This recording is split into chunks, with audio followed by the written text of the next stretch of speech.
కొందరు ఫైనాన్స్ వ్యాపారం చేస్తూ ఉంటారు. గ్రామాలలో ఫైనాన్స్ చేసేవాళ్ళు ఉంటారు. రూ. 3, రూ. 5, రూ. 2 వడ్డీకి రూ. 2 అయితే సహజంగా ఎక్కడా లేదులెండి. రూ. 3 నుంచి రూ. 5 వడ్డీ తీసుకోవడం చేస్తూ ఉంటారు. పట్టణాలలో రూ.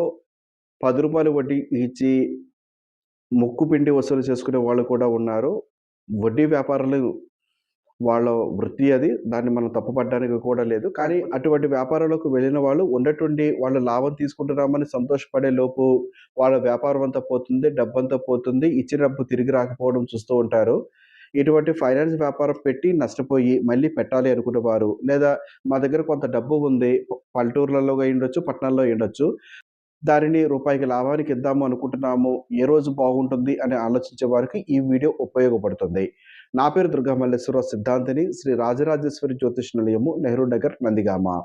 ఫైనాన్స్ వ్యాపారం పెట్టుటకు అష్టమ శుద్ధితో కూడుకున్న లగ్నములు ఉండాలి. స్వాతి, పునర్వసు, పుష్యమి, ధనిష్ట, శ్రవణము, శతభిషము నక్షత్రములు కలిగి ఉండాలి. చర లగ్నములలో 5, 9 స్థానములలో శుభగ్రహములు కలిగి ఉన్నప్పుడు అప్పు ఇచ్చినా తిరిగి వస్తుంది.